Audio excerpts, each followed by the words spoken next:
The village in it with a map and a plan. No place too tiny for this determined man. Crossing the counties one by one, you'll see in every English corner a bit of history.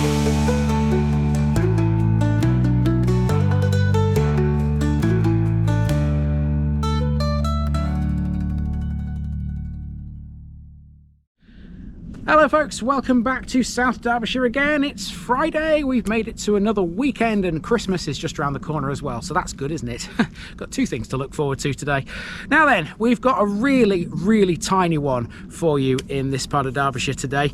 In fact, it's so tiny that some of the things I'm going to talk about here aren't actually within the parish boundaries, including this, which has actually got the parish name in its name. Welcome to Bearwardcote.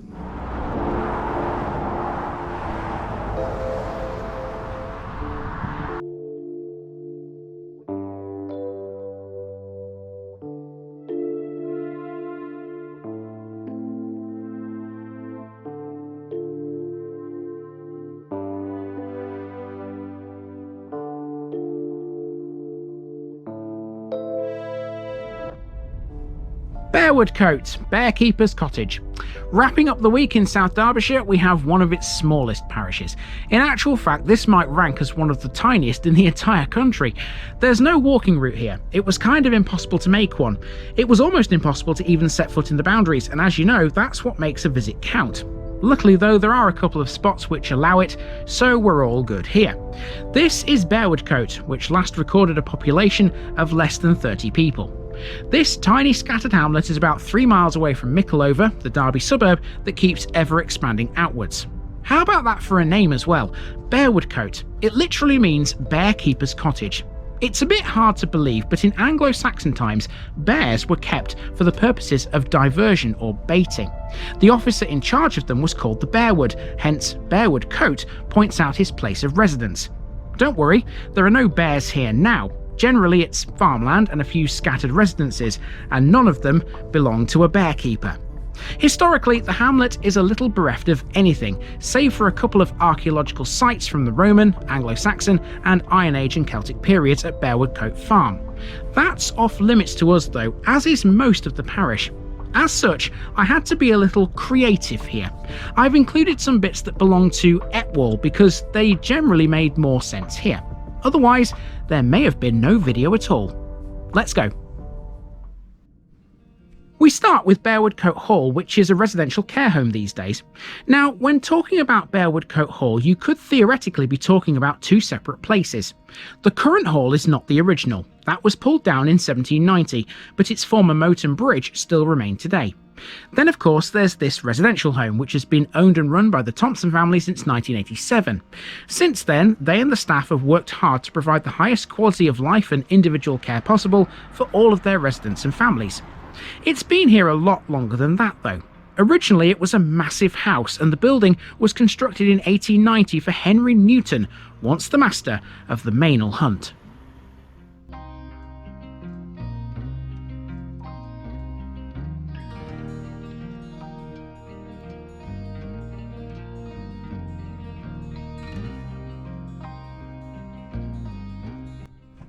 Just up the road you'll find the remains of a railway line. We have met this before in the Erewash series in Bredsall. This is the Great Northern Greenway, a trail that runs along the route of the former Great Northern Railway. It ran through Derby, Ilkeston, Nottingham and beyond. The Great Northern Railway was founded by James J. Hill, who believed its success was tied to the success of the region it served. The Great Northern Railway Act was passed in 1846, granting the company the power to construct its main and loop lines. It was a successful endeavour, but like many railways in the 1960s, it closed. Today, as a trail, it's a traffic-free route for walking, cycling and other activities. The first section of the trail between Derby and Bredsall opened in 2009. The trail was designed with input from ecologists to benefit from the local habitats. It has all-weather surfaces and provides easy access all year round for walkers, families with prams, mobility scooters, cyclists and horse riders. The Greenway is designated as National Cycle Network Route 672 by Sustrans.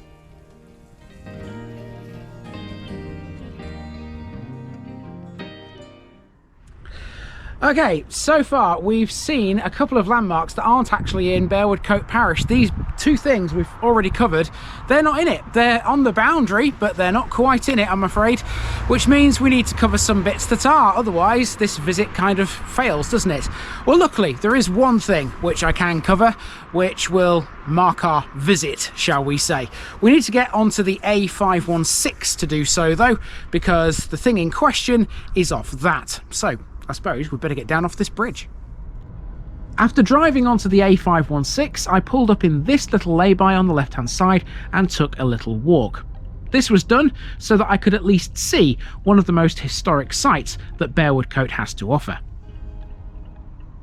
Okay, so if you park in that lay-by and walk up the A516 for about a quarter of a mile, you then find yourself at the entrance to Bearwardcote Farm, which is what this entrance is here. Now, we're still technically not within the parish boundaries, but we are about to be, because there's a footpath which is right next to the entrance, which I'm going to take a couple of steps onto now, and that will officially mark our visit to the parish.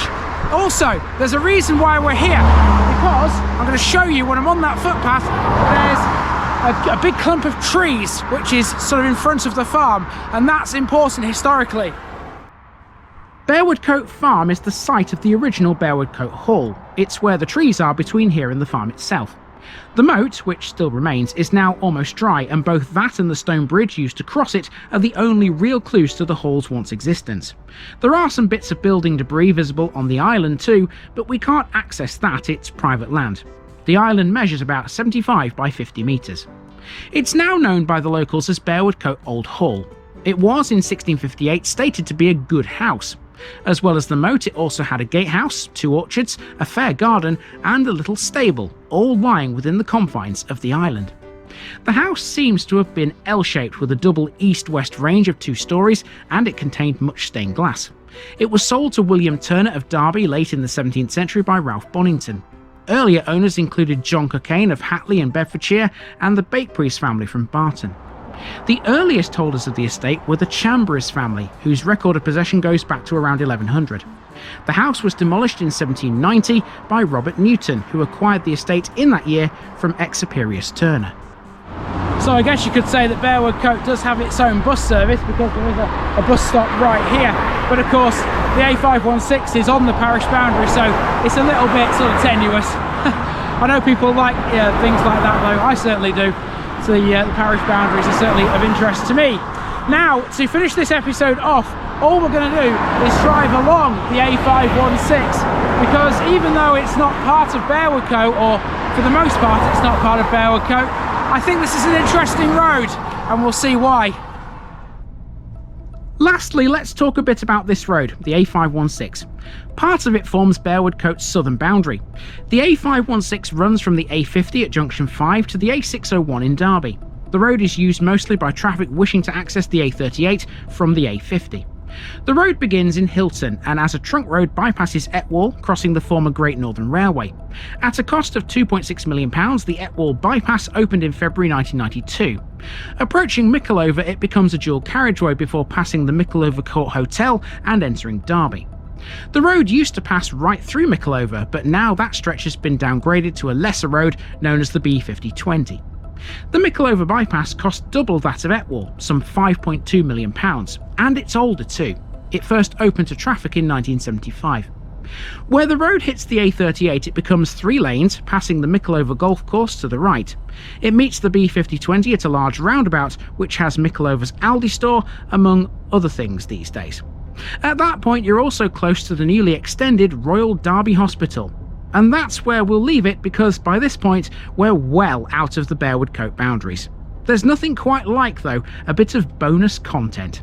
See you soon, elsewhere, in South Derbyshire.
Now, just before I go, remember, this video is part of a huge project to visit every civil parish in England.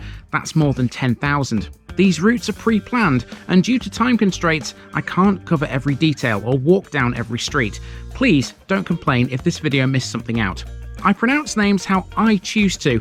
I am very aware that local dialect may vary, and I don't take kindly to criticism about this. You've been warned. It's impossible to know everything too. If this video was terrible, make your own. If you're a regular watcher of The Village Idiot, you're not the only one. If you've got a small business, why not use my videos to advertise it? Leave a comment below if you're interested.